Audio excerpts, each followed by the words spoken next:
Kita kena faham. Dunia ni tuan-tuan, yang kita hidup atas dunia ni, yang kita berada ni sekarang ni, dunia ni darul bala. Dunia ni tempat diuji. Dunia ni tempat ditimpakan bala. Dunia ni tempat ujian, cubaan. Ni tempat dia. Kita berada di tempat dia. Jadi kita kena berlapang dada, kena standby, terima bila-bila masa kita diuji.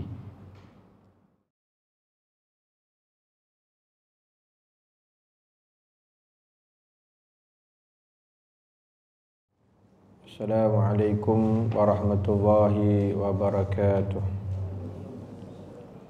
Qala Syekh Musannif rahimahullahu ta'ala wa nafa'ana wa iyyakum bi'ulumihi fid darain amin ya rabbal alamin. Ketahui olehmu bahwasanya sabar itu menahan diri daripada marah atas sesuatu yang tiada disukainya, dan menahan lidah daripada mengadu kepada yang lain daripada Allah Ta'ala. Berkata Imam Ghazali di dalam kitab Arba'in, bermula hakikat sabar itu tetap yang membangkitkan akan agama pada melawan akan yang membangkitkan keinginan nafsu. Kerana manusia padanya dua puak tentera yang berlawanan keduanya. Yang pertama akal dan segala yang membangkitkannya. Yang kedua syahwat dan segala yang menyerunya. Maka jika menang yang menyeru agama, nescaya telah hasil pangkat sabar. Bab yang seterusnya iaitu perihal berkenaan tentang sabar. Sabar ni kata ulama iaitu menahan diri daripada marah, daripada perkara-perkara yang tidak disukai dia. Sabar tahan diri daripada marah. Orang yang dapat tahan daripada marah artinya dia tak marah. Sepatutnya dia boleh marah, tapi dia tahan, dia boleh tak marah. Maka itu yang disebutkan kata ulama, itulah sabar. Kerana sabar tahan diri daripada marah terhadap sesuatu yang dia tak suka. Perkara-perkara yang bukan kesukaan dia ataupun dia tak suka. Dia tak suka kena marah, dia tak suka kena keji, dia tak suka kena ngumpat, dia tak suka kena hina. Tetapi dia kena dan dia boleh marah. Tapi dia tahan diri daripada marah, daripada sesuatu yang dia tak sukanya tadi. Maka tu sabar nama dia. Bila dia marah, dia bukan lagi orang yang sabar. Artinya dia tidak sabar. Bahkan sabar ini adalah menahan lidah daripada mengadu selain daripada Allah. Apa jua sekalipun keadaan yang dia perolehi, baik musibah, dugaan, ujian, sakit, dia hanya mengadu kepada Allah Azza wa Jalla. Dia dapat tahan lidah dia, artinya dia dapat hanya mengadu kepada Allah, tidak selain daripada Allah.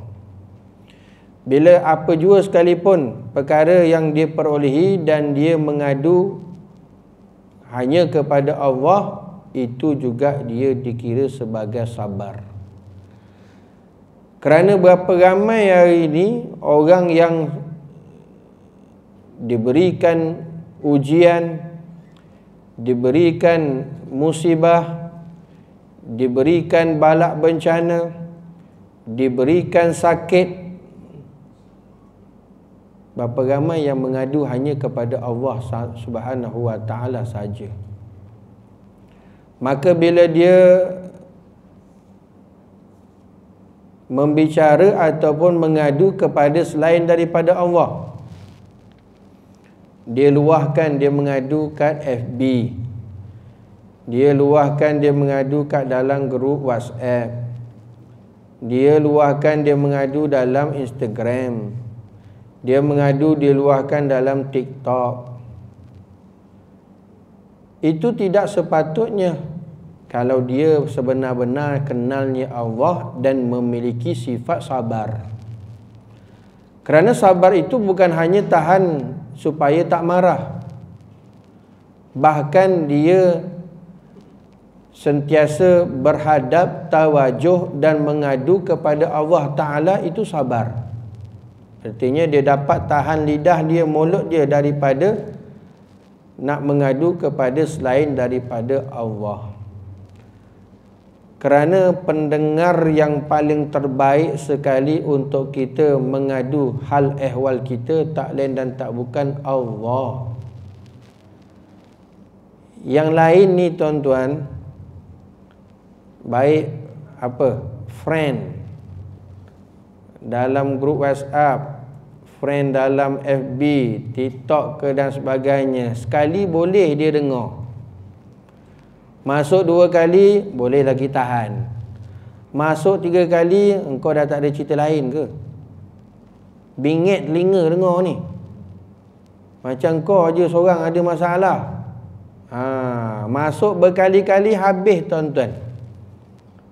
Namanya makhluk, namanya manusia, dia ada sifat bosan. Dia ada sifat boring. Tetapi Allah Ta'ala tak pernah bosan menerima aduan kita. Allah Ta'ala tak pernah bosan daripada kita mengadu hanya kepadanya. Tidak pernah. Bahkan makin banyak kita mengadu, makin banyak kita meminta, makin banyak kita berbicara, makin lagi Allah Ta'ala kasih dan suka. Itu beza Khalik dengan makhluk. Beza Allah Ta'ala dengan makhluk. Maka gemarkanlah, sukakanlah, tukarkanlah channel kita, duk hanya ngadu pada Allah sahaja. Tukarkan channel kita, duk sering ngadu kepada selain daripada Allah. Jangan suka gemar sangat apa-apa juga masuk dalam FB, masuk dalam TikTok, masuk dalam Instagram ke dan sebagainya. Tukarkan channel lah. Tukar, ngalakan channel aduan kita tu, mengadu kita hanya kepada Allah. Allah Ta'ala sentiasa maha mendengar. Innallaha sami'ul basir. Allah Ta'ala ni maha mendengar. Sami', dia mubalaghah, sentiasa mendengar, sangat mendengar. Apatah lagi luahan, bicara, aduan hamba dia. Makin banyak kita mengadu kepadanya, makin lagi kita dikasihi oleh Allah Subhanahu wa Ta'ala. Bahkan kata ulama, bukan hanya orang yang sering dan selalu mengadu kepada Allah itu orang yang sabar. Bahkan itu tanda keyakinan dan kekuatan iman dia hanya kepada Allah. Bukti seseorang itu keteguhan iman dia, berpegangnya, berpapahnya hanya kepada Allah, apa jua sekalipun dia hanya mengadu kepada Allah, tiada yang lain. Maka dapatkan untuk kita sering mengadu, berbicara, berbisik dengan Allah Subhanahu wa Ta'ala. Kerana Allah Ta'ala sentiasa bila-bila masa saja untuk mendengar keluhan, aduan, mengadunya kita kepada Allah. Maka sebab itu, orang yang ada dapat makrifat kepada Allah, sebenar-benar kepada Allah, dia tidak tawajuh kepada lain. Dia tidak beri perhatian kepada lain. Dia tidak mengadu kepada lain, hanya kepada Allah. Bahkan orang yang macam ini, dia menunjukkan bahawa dia dapat tahan lidah dia daripada mengadu selain daripada Allah. maka dia termasuk orang yang sabar. Sebab itu dalam kitab Arba'in, Imam Ghazali rahimahullah ta'ala kata, hakikat sabar ni iaitu dia menetapkan pendirian dia, mauqif dia, stand dia dalam beragama, iaitu dalam melawan apa saja yang boleh memenangkan ataupun membangkitkan hawa nafsu. Mana-mana perkara yang boleh membangkitkan hawa nafsu sehingga kan boleh mengalahkan iman, maka dia tetap, tuan-tuan, dengan melakukan ketaatan kepada Allah, tetap dia melakukan ibadah kepada Allah, dia lawan perkara-perkara yang boleh merosakkan ibadah, ketaatan, pahala dia kepada Allah, maka dia tetap, tuan-tuan, istiqamah dalam beragama. Itu hakikat sabar, kata Imam Ghazali. Dia tetap istiqamah apa jua sekalipun, cabaran, dugaan. Sebab nafsu iman ni dia bertentangan, dia bukan beriringan. Nafsu iman dia bertentangan. Iman kata A, nafsu kata B. Iman kata pergi, nafsu kata jangan. Dia bertentangan, dia tidak beriringan. Dia tidak beriringan. Sebab itu jalan untuk masuk syurga dan jalan untuk masuk neraka tak sama, berbeza. Berbezanya apa? Jalan masuk ke syurga itu dipenuhi dengan apa nama? Dengan susah payah.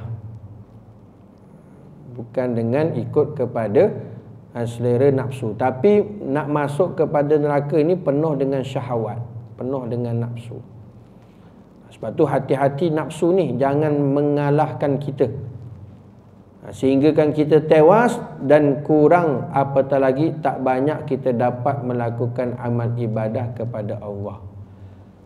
Salah satu daripada seseorang yang boleh hancur dan binasa di atas dunia ini apabila ittiba'ul hawa'un nafs, terlalu sangat mengikut hawa nafsu.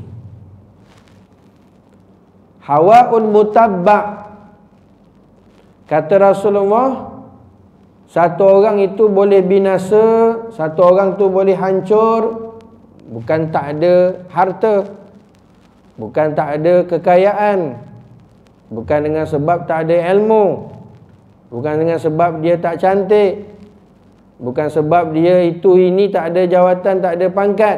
Tetapi satu orang itu dia boleh binasa, boleh hancur dengan sebab hawaun mutabba', dengan terlalu mengikut hawa nafsu. Bila segala tindak tanduk pekerjaannya mengikut hawa nafsu, semuanya tunduk kepada hawa nafsu, fatahlik, kata Rasulullah, binasalah dia.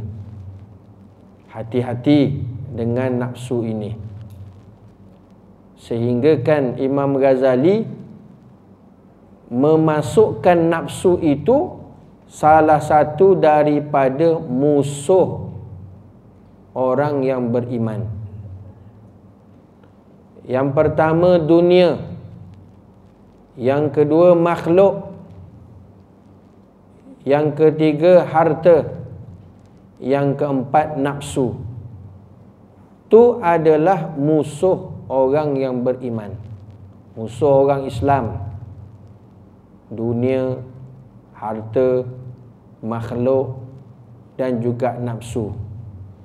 Dan lagi kata Imam Ghazali, yang paling berbahaya dan susah untuk dikawal adalah nafsu, berbanding daripada dunia, daripada makhluk, daripada harta.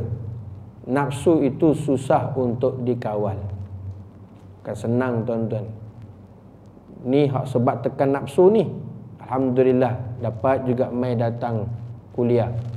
Kalau tak tekan nafsu ni, tuan-tuan, memberontak nafsu ni.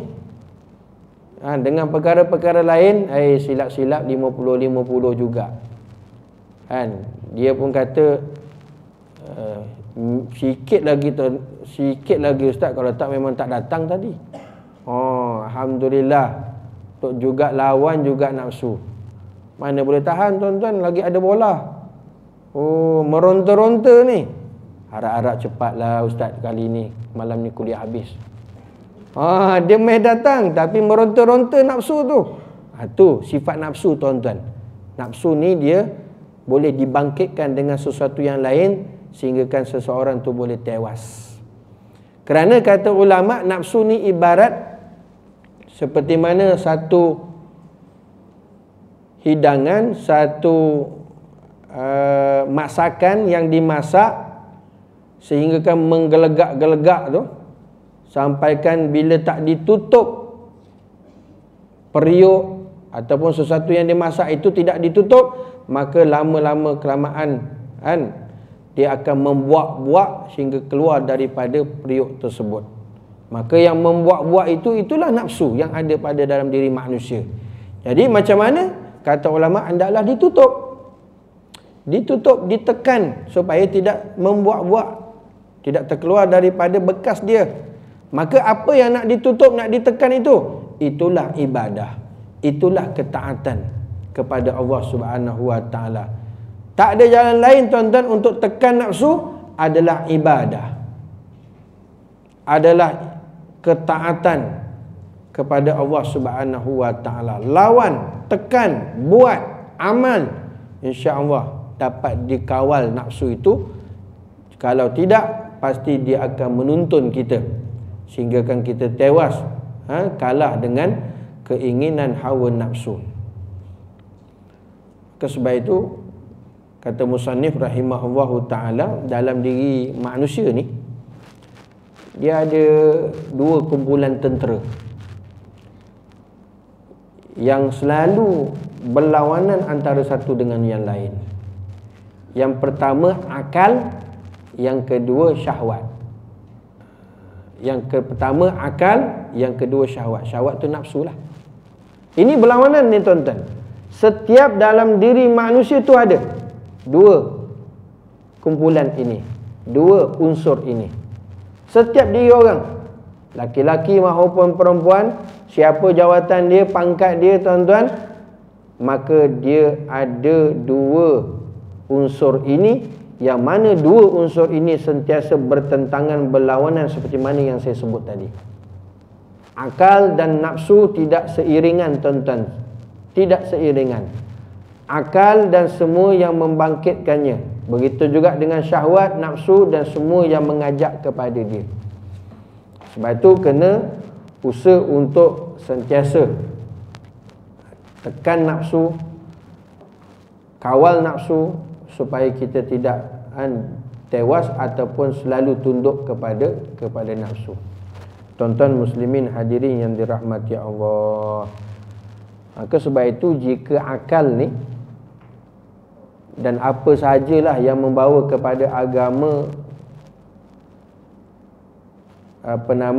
kita dapat beramal agama, melakukan ketaatan kepada Allah Subhanahu wa taala, yang sebab akal kita melebihi daripada nafsunya tadi, dan kita dapat beramal dengan perintah Allah Subhanahu wa taala, maka itu termasuk dia tu disebut terhasillah pangkat sabar. Artinya dia menjadi orang yang sabar. Dia ada sifat sabar. Artinya akal dengan nafsu tadi dia bertentangan, tapi dia sentiasa mendahulukan akal. Dia dapat melakukan ketaatan, dia dapat melakukan ibadah walaupun nafsu sentiasa duk gasak. Maka itu dia terhasillah sifat sabar. Dapatlah sifat sabar. Seperti mana tuan-tuan pada malam ini, tuan-tuan semua orang yang sabar. Dapat dahulukan nafsu dapat dahulukan akal daripada nafsu. Berapa ramai yang tuan-tuan hari ni, malam ni yang sama, yang kalah dengan nafsu, yang tiada ditempatkan oleh Allah Ta'ala dirinya di tempat-tempat yang baik. Berapa ramai tuan-tuan yang Allah Ta'ala haramkan pada setiap malam untuk dia berada di tempat-tempat yang mulia, tempat-tempat yang baik, tetapi dia letakkan selain daripada tempat tersebut. Maka kerana apa? Kerana dia dituntun oleh hawa nafsu, kalah dia dengan nafsu. Sebab itu keadaan kita nak tengok sama ada kita sekarang ni tengah dikalahkan dengan nafsu, ataupun mengikut nafsu, ataupun kita mengikut kepada akal ataupun iman. Maka sebab itu Zunnun Misri dia kata apa? Sabar adalah menjauhkan diri daripada perkara-perkara yang menyimpang. Sabar ni, apa itu sabar? Kata Zunnun Misri, dia tinggalkan, dia jauhkan daripada perkara-perkara yang menyongsang, yang menyimpang, yang sesat. Tetap tenang, tenteram, walaupun diberikan pelbagai musibah, ditimpakan ujian sekalipun, maka tetap dia dalam keadaan tenang dan tenteram. Maka itulah, pada ketika itu dia mempunyai sifat sabar. Itu nak tengok dia sabar tak sabar tuan-tuan bila ditimpakan ujian, bila diberikan musibah, bila diberikan bala. Itu jangan sewenang-wenangnya bermudah-mudah kata kita ni dah sabar. Belum lagi tuan-tuan, belum lagi. Cakap mudah, tapi kalau tang kena batang hidung tuan-tuan, sukar untuk kita dapat memakai pakaian sabar. Orang duk kena uji ni, kita tahu kita boleh cakap tak? Boleh. Sabar ji, ada hikmah. Dah. Jumpa perabai sihat? Tak berapa sihat. Sabar ji, ada hikmah. Senang cakap tuan-tuan, sabar ada hikmah. Tapi bila kena tuan-tuan, tang kita belum tentu kita sabar. Belum tentu kita dapat tahan. Ungkapkan memang mudah, sabar ada hikmahnya. Pasti ada hikmahnya. Bukan main tuan-tuan. Tapi awak kena tu tu boleh tertonggeng tuan-tuan. Jangan main-main ujian ni. Sebab itu kata Allah Ta'ala, ahasiban nasu an yutraku an yakulu amanna wa hum la yuftanun. Kamu jangan sangka kamu dah beriman selagi mana kamu belum diuji oleh Allah. Jangan main-main tuan-tuan dengan penangan dunia, penangan harta, penangan pangkat jawatan, penangan makhluk. Oi, jangan main-main. Kata guru kami tuan-tuan, hati-hati dengan dunia. Kalau kamu tak pandai bersilat, tersungkur kita. Ujian ni dahsyat tuan-tuan. Tapi bila mana Allah Ta'ala bagi ujian pada kita, itu bukan tanda Allah Ta'ala tak sayang. Sayang. Allah Ta'ala nak tinggikan darajat lagi pada kita bila mana kita dapat atasi ujian tersebut. Kuncinya apa? Sabar. Sabar lagi. Ada hikmahnya. Yang penting sabar. Ada hikmahnya. Tuan-tuan muslimin hadirin yang dirahmati Allah.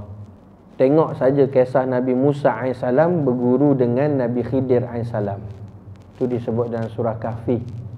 Satu demi satu, satu demi satu. Apa Nabi Musa AS kata? Izinkan aku untuk mengikuti engkau, wahai Nabi Khidir. Apa jawab Nabi Khidir? Tak, kamu tak sabar. Terus jawab tu saja. Kamu takkan sabar. Baru kes pertama saja tuan-tuan tak sabar dah. Maka Nabi Musa AS kata, minta maaf, izinkan aku untuk ikut lagi supaya dapat lagi ilmu. Kali kedua pun tak sabar. Nampak? Itu Nabi Musa AS. Artinya bukan senang untuk dapat kita pangkat sabar. Bukan senang untuk kita dapat sifat sabar. Kerana sabar itu, kata Zunnun Misri, satu orang kalau dia dapat jauhkan perkara-perkara yang menyesatkan, yang menyimpang, dan dia tenang dalam ditimpakan ujian dan bala, maka itu dia dapat pangkat sabar. Dia dapat pangkat sabar. Dia tenang je tuan-tuan, walaupun ujian bertalu-talu, balak musibah ditimpakan satu demi satu. Orang tu kata apa? Sudah jatuh ditimpa tangga. Nampak? Dah lah jatuh, hak sakit, timpa lagi tangga. Hanya satu demi satu ujian ni. Tanda dia dapat pangkat sabar, dia ada sifat sabar, dia tenang. Dia tak mengadu kepada yang lain, dia tidak mengelabah, dia tidak gelisah, dia tidak gundah gulana, kerana dia tahu Allah Ta'ala sedang berkasih sayang dengan dia. Allah Ta'ala sedang menumpahkan, mencurahkan kasih sayang kepada dia.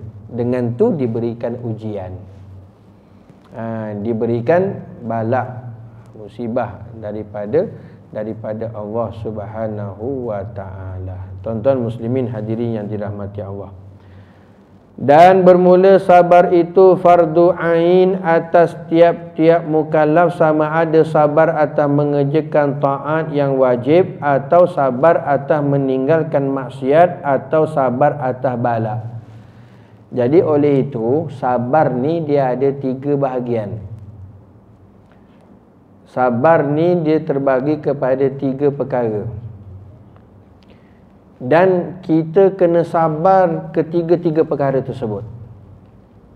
Kerana sabar hukumnya fardu ain, artinya wajib atas tiap-tiap mukallaf. Mukallaf ni apa? Orang yang diberi tanggungjawab, dibebankan untuk melaksanakan ketaatan ibadah kepada Allah. Orang yang dibebankan, ditanggungkan kepadanya untuk melaksanakan hukum syarak, tu nama mukallaf. Kallafa yukallifu mukallaf. Mukallaf. La yukallifullahu nafsan illa wus'aha. Allah Ta'ala tak bebankan kepada hambanya, melainkan Allah Ta'ala tahu keupayaan hamba dia. Sembahyang fardu 5 waktu, dia bukan beban. Siapa kata beban? Kerana apa? Kerana Allah Ta'ala createkan sesuatu, perintahkan sesuatu, bukan untuk membebankan, bahkan Allah Ta'ala tahu keupayaan kita. Maka sebab itu Allah Ta'ala perintahkan untuk kita melaksanakan satu hari solat fardu 5 waktu satu hari. Kita mampu. La yukallifullahu nafsan illa wus'aha. Allah Ta'ala tak bebankan hambanya, melainkan Allah Ta'ala tahu kemampuannya. Jika sekiranya seseorang dia merasai segala ketaatan amal ibadah itu sesuatu yang beban, artinya kata ulama, dia masih tak kenal kepada Allah. Dia tak dapat makrifat kepada Allah. Tanda seseorang itu dia tidak mendapat makrifat, dia bukan ahli makrifat, dia rasa lelah dan penat dalam melakukan ibadah. Semayang penat tak? Kalau penat lagi, kita bukan ahli makrifat, kita tak kenal Tuhan lagi.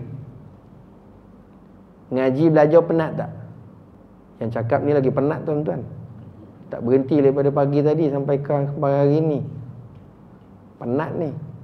Tapi kalau orang dapat makrifat, dia ahli makrifat, tak tuan-tuan. Dia dapat kelazatan, kemanisan, tak rasa pun penat. Walaupun pada zahir nampaknya penat, tetapi Allah Ta'ala berikan kelapangan, curahkan sakinah, ketenangan dalam hati, penat tu hilang. Penat tu hilang. Tuan-tuan muslimin hadirin yang dirahmati Allah. Sebab itu siapa yang masih lagi dia rasa beban dan penat dalam melakukan amal ibadah kepada Allah, semayang penat, puasa penat, sedekah penat, baca Quran penat, duduk dalam majlis pengajian taklim penat, itu penat, ini penat, dia masih lagi belum dikira termasuk ahli makrifat, iaitu dia belum kenalnya Tuhan. Kena dapat sampai capai tahap tuan-tuan kita rasa seronok, lazat dalam buat amal ibadah. Maka tidaklah terasa dan merasai kepenatan. Lepas tu ada seorang sahabat ni, dia baru nikah. Malamnya lepas isyak tu, pengantin baru ni, dia kata dengan orang rumah dia, dengan isterinya, minta maaf, abang nak solat sunat jap. Solat sunat sekejap. Yelah bang, tak apalah, solat sunat sekejap. Solat sunat berapa minit tuan-tuan? 2 minit je, 3 minit je kita dah kan? Kejap je. Itu pun ambil yang wajib je. Doa iftitah tak ada, surah lepas Fatihah tak ada, diskaun banyak. Diskaunnya banyak. Sah semayang, tapi pahala kurang lah. Doa iftitah, ramai orang semayang sunat tak baca doa iftitah tak? Tapi bukan orang sini, orang Afrika lah. Bacalah, ambil yang pendek tu. Dapat juga pahala doa iftitah. Kalau tak yang panjang, ambil yang pendek. Tak macam kunut, ada kunut panjang, ada kunut pendek. Tapi bukan macam yang tuan-tuan dengar tu, kunut itu panjang pendek tu bukan. Allahu akbar kabira walhamdulillahi katsira wa subhanallahi bukratan wa asila. Itu doa iftitah pendek. Lepas tu masuk Fatihah. Dapat pahala baca doa iftitah juga. Daripada tak baca langsung tu, walaupun sah, tapi rugi lah. Rugi. Jadi berapa minit sembahyang sunat? Tak lama, tak sampai 5 minit pun. Dia kata, abang nak sembahyang sunat. Sekali dia sembahyang tuan-tuan, Allahu Akbar, jejak sampai subuh baru habis. Orang ke bukan orang ni? Sampai pengantin pun dia tunggu tadi, orang rumah dia sampaikan subuhnya esok pagi. Hari kedua pun sama. Dia minta, isinya kata ni kali kedua ni. Dahsyat pengantin ni. Luar biasa tuan-tuan. Bukan sembahyang fardu. Sembahyang fardu jangan ceritalah tuan-tuan. Biasa kalau pengantin tu subuh telajak ke pukul gajah kan. Bapak mentua kejut. Bangun. Nah, dia buat Allahu Akbar. Oh, semayang nanti aku. Dia kejut ke? Tapi ni sahabat ni tuan-tuan. Dia dapat kemanisan lazat beribadah. Sampai hari ketiga pun sama. Isinya tak boleh tahan tuan-tuan. Pengantin baru. Tak boleh tahan. Jumpa Rasulullah, mengadu, ya Rasulullah, aku ni baru kahwin. Jadi apa masalahnya? Masalahnya Rasulullah, dah 3 malam ni suami aku dia qiyamul lail, sembahyang sunat sampai subuh ya Rasulullah. Betul ke? Betul. Panggil suami kamu. Panggil. Bila panggil saja mai datang, Rasulullah duk tanya, betul kamu baru kahwin? Betul. Ni isteri kamu? Betul. Ya. Betul tadi isteri kamu kata kamu dah 3 malam berturut-turut duk ibadah qiyamul lail sampai ke pagi? Betul ya Rasulullah. Masya Allah, tabarakallah. Kenapa tahap macam ni tuan-tuan? Dia sudah dapat kelazatan akhirat, ibadah kepada Allah berbanding kelazatan dunia. Dunia tu dah tak sedap dah.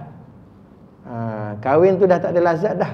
Tapi lazatnya hanya bersama Allah Ta'ala saja. Kata Rasulullah SAW, ya betul, kamu tu boleh buat nak banyak ibadah apa semua sebab kamu dah dapat makrifat. Kamu tu ahli makrifat. Seronok dalam beribadah kepada Allah Subhanahu Wa Ta'ala. Tapi kamu kena ingat, diri kamu ada hak yang perlu ditunaikan. Isteri kamu ada hak yang perlu kamu tunaikan. Allah Ta'ala itu pun ada hak yang perlu kamu tunaikan. Maka tunaikanlah hak kepada semua yang berhak, yang kamu kena tunaikan hak. Rasulullah nasihat itu baru hak dia reda sikit tuan-tuan. Baru duk slow dah sikit. Slow apa? Kalau tidak tuan-tuan, dia apa nama, boleh dikatakan sebagai fana lah. Dia tak kira dah, tak nampak dah kesedapan dunia, hanya kepada akhirat semata-mata, sedap kepada bersama Allah Ta'ala. Tu beza tuan-tuan. Itu dia panggil ahli makrifat. Dia dah kenalnya Tuhan. Dia dah kenalnya Tuhan, maka dia rasa seronok dalam buat amal ibadah. Sebab tu tadi kalau satu orang dia masih lagi dia dalam buat amal ibadah ketaatan rasa penat, rasa lelah, dia bukan ahli makrifat dan dia masih lagi tak kenal kepada Allah Subhanahu wa taala. Jadi sebab itu orang yang sabar ni hukumnya adalah fardu ain, wajib ke atas tiap-tiap mukallaf. Kitalah tuan-tuan yang mukallaf. Iaitu orang yang dibebankan, diberikan tanggungjawab untuk melaksanakan hukum syarak, untuk melaksanakan ajaran-ajaran Islam. Tu mukallaf. Syarat nak jadi mukallaf ni ada berapa? Ada 3. Yang pertama balik. Balik. Laki cukup umur lah, biasa 15 tahun ke atas. Perempuan pun sama juga, dengan haid dan sebagainya. Itu balik dah. Yang kedua berakal, waraslah akalnya, sihat. Yang ketiga sampai seruan Islam ataupun sampai seruan agama kepada dia. Sampai tak ajaran Islam pada dia? Sampai. Semua rumah ada Astro sekarang. Takkan tak sampai agama Islam, tak sampai seruan Islam. Dah, sampai. Maka 3 syarat ini maka disebut sebagai mukallaf, balik, berakal, sampai seruan agama Islam kepada dia, maka dia dikira mukallaf. Jadi mukallaf ni maka dia kena laksanakan segala ajaran-ajaran Islam, hukum syarak itu wajib untuk dia laksanakan. Maka sebab itu sabar itu adalah wajib ataupun fardu ain atas tiap-tiap mukallaf, sama ada pada perkara yang pertama. Apa dia tuan-tuan kena sabar? Iaitu pada dalam melakukan ketaatan yang wajib oleh Allah Subhanahu wa taala kepada kita. Jadi sabar yang pertama dalam semua perkara ketaatan amal ibadah yang diwajibkan ke atas kita untuk melaksanakannya. Contoh solat fardu 5 waktu, kena laksanakan dengan sabar. Tahan sikit perkara-perkara yang boleh menyebabkan sampai kita ni boleh tertinggalkan sembahyang tu, sabar, laksanakan. Masuk waktu sembahyang, masuk waktu sembahyang. Termasuk juga dalam perkara ketaatan yang wajib, apa dia? Menuntut ilmu. Sabar tuan-tuan dalam menuntut ilmu. Kerana itu sebahagian daripadanya sabar. Sabar. Duduk dalam ni pun sabar. Kadang-kadang duduk tunggu, ustaz tak datang pula, kenapa tak bagi tahu? Sabar tuan-tuan. Sabar. Itu kata Habib Umar rahimahullahu taala, intizaru syuyukh futuh. Kita hak tunggu ustaz, guru kita ni, dengan sabar kita tunggu, Allah Ta'ala akan bukakan kepada kita kebaikan-kebaikan yang lain. Dipanggil futuhat. Allah Ta'ala akan berikan futuh, pembukaan. Tu yang orang tak tahu. Tapi dengan sabar. Dengan sabar. Kita dulu ngaji tuan-tuan tak adalah macam sekarang ada medsos dan sebagainya. Kita tak tahu tok guru tu datang ke tidak. Kita datang. Duduk setengah jam dah. Duduk 45 minit. Datang wakilnya, anaknya dan sebagainya. Minta maaf tuan-tuan, tok guru tak sihat, jadi tak dapat ada pengajian hari ni. Tak apalah. Faham. Kita sabar tunggu tuan-tuan, Allah Ta'ala bagi futuh. Kita dulu tak ngaji banyak, macam mana khatam tak banyak tuan-tuan. Tapi kita ada sabar, ada taat, Itu yang hilang kepada murid hari ini, tuan-tuan. Bila tak sabar, maka tak ada barakah. Futuhat tu Allah Ta'ala curahkan barakah. Barakah. Balik, tuan-tuan. Bukan dekat-dekat. Dulu dong ngaji jauh-jauh. Kan? Naik basikal, naik motor. Motor pula tu 12 kali start baru start. Tak? Allahu Akbar. Tiba Tok Guru tak ada. Marah tak? Tak marah. Sekarang jangan, tuan-tuan. Sungguh. Dia hantar dalam grup WhatsApp. Mana ustaz ni? Dah 20 minit tak sampai-sampai. Jangan main-main. Lain kali cakap lah. Tak datang. Menyusahkan orang. Nampak? Dia tak faham. Hati-hati tu, tuan-tuan. Itu Allah Ta'ala tarik barakat tu. Berkat tak ada kat situ. Sabar. Sabar. Intizaru syuyukh futuh. Kita tunggu ustaz, guru kita kalau kita mengaji tu, walaupun dia datang lambat. Kan? Tak, ini Syed dia tanya lagi. Kenapa lambat, Ustaz? Kita tak berani nak tanya, tuan-tuan. Dulu tak berani nak tanya. Oh, dia tanya. Kenapa lambat, Ustaz? Yang kali kalau dah tahu jam, awal lah sikit. Kita pula sabar. Kita pun sabar. Yalah. Sabar je lah. Kita pun tahan. Dia dah terbalik dah gitu. Jadi sebab itu kata ulama, sabar dalam perkara yang pertama ni, dalam melakukan kewajipan, sama ada solat fardu 5 waktu, sabar dalam menuntut ilmu, sabar dalam mengerjakan puasa dalam bulan Ramadan. Dia dapat tahan, tuan-tuan. Dia dapat sabar dalam melakukan kewajipan ketaatan kepada Allah. Maka ini satu kewajipan dituntut atas kita.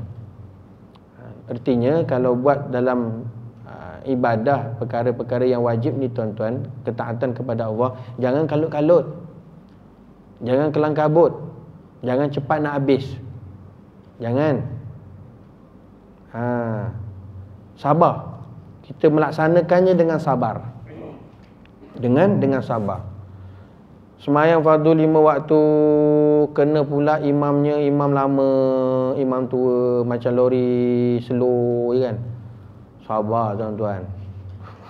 Macam mana sekali pun sabar. Allahu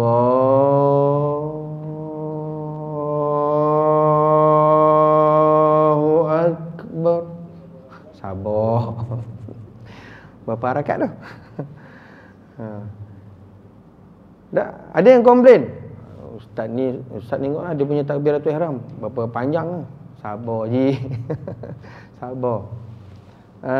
Dia tak sabarnya tu, imam tengah masih lagi on the way tu. Allah, geram betul, aku pun masuk. Allahu Akbar. Tak sah semayang dia. Satu orang dia masuk takbiratul ihram, makmumnya sebelum habis takbiratul ihram imam, maka tidak sah semayang dia, walaupun dia masuk kendian. Kerana syarat untuk sah makmum dalam takbiratul ihram, mesti makmum imam itu selesai menyebut ra yang terakhir. Allahu Akbar, baru kita mula Allahu Akbar. Habis dah tak sabar, geramnya dia masuk tu, maka tak sah. Dia tak dapat tahan. Bismillahirrahmanirrahim. Sabarlah. Tak, satu-satu. Tak, macam lori lama tu, slow kan. Kita nak potong pun payah. Ikut je lah, tuan-tuan. Sabar. Itu solat fardu 5 waktu. Dan yang lain-lainnya. Maka wajib untuk kita sabar. Kerana kata ulama, termasuk daripada perkara istiqamah, perkara konsisten dalam kita menjalankan syariat Allah Subhanahu wa taala, iaitu kita biasakan diri kita melaksanakan dengan sabar. Baru nanti insya-Allah kita dapat mengamalkannya istiqamah. Istiqamah. Tu dia punya impak dia, tuan-tuan. Kita sabar, kita tahan dalam melakukan amal ibadah ketaatan yang wajib, kita tetap buat. Macam mana sekalipun kita tekan nafsu, insya-Allah kita akan dapat apa? Istiqamah dalam melaksanakan amalan tersebut. Dan orang yang istiqamah melaksanakan perintah Allah Subhanahu wa taala, maka banyak kebaikan-kebaikan yang Allah Subhanahu wa taala akan buka lagi kepada dia. Jadi sabar yang jenis pertama, iaitu dalam mengerjakan ketaatan yang wajib, maka ini perlu ambil perhatian. Jangan kelang kabut, jangan nak cepat habis tuan-tuan dalam melaksanakan kefarduan, kewajipan ibadah kita kepada Allah Ta'ala. Kerana orang yang melakukan ketaatan yang wajib ni sekadar nak habis cepat, dia buat-buat tapi tergesa-gesa kelang kabut, itu sebenarnya daripada syaitan. Kerana disebutkan bahawasanya at-ta'anni minallah, ketenangan, tenteram, sabar itu daripada Allah. Wa ta'ajjal minasyaitan, orang yang nak kelang kabut ni, kalut-kalut ni, nak cepat habis ni, tergesa-gesa, itu daripada syaitan. Jangan kelang kabut tuan-tuan. Jangan nak cepat habis. Kalau kita dah cari lambat-lambatlah. Lambat ni nak sampai masjid ni. Tengok masbuk kan. Sekali dia masuk masjid, tuan-tuan tanggalkan sipar dia, satu ke utara, satu ke selatan. Turun masjid dah tak jumpa dah. Mana sipar? Dah kelang kabut ni tadi. Sebab takutnya apa nama? Masbuk. Tapi masbuk juga sebab lewat. Sebab tu dalam melaksanakan perkara yang pertama, mengerjakan ketaatan yang wajib ini, perlu kita dengan sabar. Atau sabar atas meninggalkan maksiat. Sabar yang jenis kedua, perkara yang kedua, sabar dalam meninggalkan maksiat. Contoh, mencuri. Mencuri itu maksiat, dosa.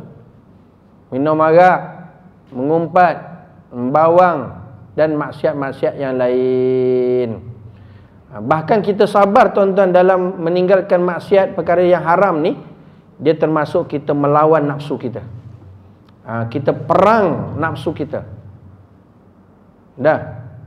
Dan juga dalam masa yang sama, kita dapat hindarkan bisikan-bisikan godaan tipu daya syaitan. Syaitan ni musuh kita ni. Dah letak nampak. Sentiasa dok goda bisik. Tuan-tuan jangan risau. Syaitan ni memang sentiasa ada, atas bawah, kiri kanan, depan belakang. Dan pembenting yang cukup ampuh tuan-tuan daripada godaan bisikan tipu daya syaitan ni, rajin-rajinkan setiap hari membaca suratul Quraisy, li'ila fi Quraisy ila fihim rihlatash syita'i wasais, sampai habis 3 kali satu hari. Insya-Allah, kata ulama, siapa yang mengamalkan membaca suratul Quraisy satu hari 3 kali, insya-Allah dia sebagai pembenting yang cukup ampuh untuk daripada terpedaya dengan bisikan gangguan tipu daya syaitan. Li'ila fi Quraisy. Ni amalan ulama-ulama Hadramaut Yaman. Antara amalan mereka pendinding daripada godaan tipu daya syaitan. Maka dia tak tinggal tuan-tuan amalan membaca suratul Quraisy. Tahu dah suratul Quraisy dah? Li'ila fi Quraisy sampai habis lah. Jangan Quraisy je. Syaitan berkata, tak pernah aku dengar. Dah. Li'ila fi Quraisy sampai habis 3 kali saja tuan-tuan. Ni ulama pesan. Ulama pesan untuk dipelihara kita daripada godaan bisikan syaitan. Dan kalau rajin lagi, diamalkan juga membaca laqad ja'akum rasulun min anfusikum azizun alaihi ma hanitum harisun alaikum bil mu'minina raufur rahim fa in tawallaw faqul hasbiyallahu la ilaha illahu alaihi tawakkaltu wa huwa rabbul arsyil azim. Itu pun dibaca 3 kali. Siapa yang mengamalkan suratul Quraisy itu 3 kali, suratul Hasyr tadi, laqad ja'akum tadi sampai habis 3 kali, insya-Allah dia dipelihara oleh Allah Ta'ala daripada sebarang gangguan tipu daya syaitan, dan insya-Allah dia mati husnul khatimah. Dia mati husnul khatimah. Ini jadikan amalan tuan-tuan. Mudah-mudahan Macam-macam lagi amalannya, tapi ini pun boleh kerana itu pun ayat Quran, boleh untuk kita mengamalkannya. Ya, bahkan kata ulama, kalau kita tak sibuk-sibukkan yang lain, sibukkan dengan membaca ayat Quran, surah-surah dalam Quran. Selain daripada kita selawat, selain daripada kita berzikir. Kalau kita tak berzikir, kita baca Quran. Kalau tak baca Quran, kita selawat. Kalau tak selawat, kita baca Quran. Itu saja. Tak, jangan tengok yang macam-macam tuan-tuan, perkara-perkara tersebut. Tuan-tuan muslimin hadirin yang dirahmati Allah, ini yang perlu kita memahami. Perkara yang kedua, iaitu sabar dalam meninggalkan maksiat, dan atau sabar atas bala. Dan perkara yang ketiga, iaitu sabar ketika mana ditimpa bala. Ketika mana menerima ujian bala daripada Allah Ta'ala pun kena sabar, kerana ia termasuk yang dipahami bahawasanya dunia ni adalah tempat ujian. Kita kena faham, dunia ni tuan-tuan, yang kita hidup atas dunia ni, yang kita berada ni sekarang ni, dunia ni darul bala. Dunia ni tempat diuji. Dunia ni tempat ditimpakan bala. Dunia ni tempat ujian, cubaan. Ni tempat dia. Kita berada di tempat dia. Jadi kita kena berlapang dada, kena standby, terima bila-bila masa kita diuji. Bila-bila masa. Sama ada yang berat ke, yang ringan ke, dan sebagainya. Kerana kita berada di tempat dia. Kita berada di dunia. Dunia ni tempat ujian. Dunia ni tempat bala. Jadi Allah Ta'ala akan uji, berikan ujian, turunkan bala, cobaan, mengikut tahap iman seseorang itu. Semakin kuat iman dia, semakin kuat juga ujiannya. Tapi orang dia salah faham. Adik saya dengar itu, dia kata apa? Kalau macam itu Ustaz, saya nak jadi orang biasa-biasa sajalah. Saya nak iman saya biasa-biasa saja. Takut dengan ujian tu. Mana boleh macam itu tuan-tuan? Kita nak jadi kekasih Allah, kita nak takarub kepada Allah, kita nak dekatkan dengan Allah, tapi tak nak diberikan ujian, tak nak ada cobaan. Tak boleh. Itu memang sunatullah. Tengok tuan-tuan, kekasihnya Allah Ta'ala. Tengok para nabi, para rasul. Nabi Habibullah, hebat tak ujiannya? Hebat. Makin takarubnya, makin dekatnya, makin dia adalah kekasih Allah, makin hebat ujiannya, makin hebat. Allah Ta'ala tak biarkan begitu saja. Ahasiban nasu an yutraku an yaqulu amanna wa hum la yuftanun. Kamu jangan sangka kamu dah beriman selagi mana kamu belum diuji. Lagi pula sangka faham, alhamdulillah Ustaz, jantung tak sakit, darah tinggi tak ada, kencing manis tak ada, dah 85 dah, sihat alhamdulillah. Sihat, tak ada sakit? Tak ada. Pening? Tak ada. Migraine? Tak ada. Go out? Tak ada. Tak ada. Semua tak ada. Beres Ustaz, haji selesai, semua selesai, anak pun dah kahwin, tak ada masalah, tak ada ujian, tak ada. Tak ada musibah. Tenang je, relax Ustaz, hidup. Pencen pun alhamdulillah, makan tak habis. Dia salah faham tuan-tuan. Dia faham hal keadaan dia macam itu, selesa, tenang, senang apa semua, tak ada ujian, tak ada sakit. Dia sangka tu tanda Allah sayang pada dia. Silap. Salah. Itu percaturan akal kita. Sebenarnya makin Allah Ta'ala sayang, makin Allah Ta'ala kasih, makin lagi Allah Ta'ala berikan ujian, makin lagi Allah Ta'ala berikan cobaan. Makin lagi. Jadi sebab tu tuan-tuan, apa jua yang kita dapat alami, ujian masing-masing, tengok tahap iman masing-masing. Nak lepas, sabar, tahan. InsyaAllah kita lepas, Allah Ta'ala naik lagi darjat, naik lagi darjat tuan-tuan. Bila kita faham cara sunatullah begitu, jadi kita standby. Apa-apa ujian kita boleh terima dan kita atasinya dengan sabar. Dan kita kena menganggap bahawa Itu tanda Allah Ta'ala sayang. Tanda Allah Ta'ala sayang. Sebab tu ahli makrifat kan, kekasih Allah, wali min awliyaillah ni, mereka menyatakan apa? Kalau duk sakit tu jangan cepat-cepat makan ubat. Kalau duk sakit tu jangan cepat-cepat doa dan minta sembuh. Rasai kemanisan, kesedapan sakit tu.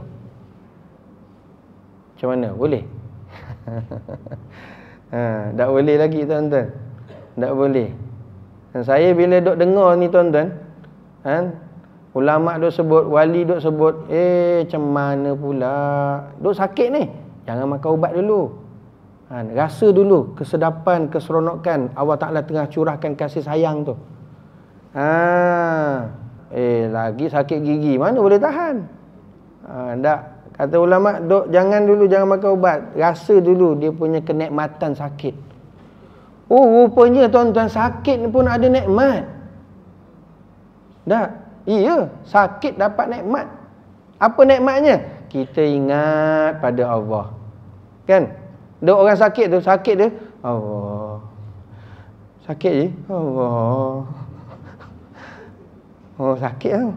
Kalau tak sakit tuan-tuan, Allah tak ada langsung. Tak ada, tak keluar daripada mulut dia. Allah. Tak ada. Sakit tu ada lah. Allah.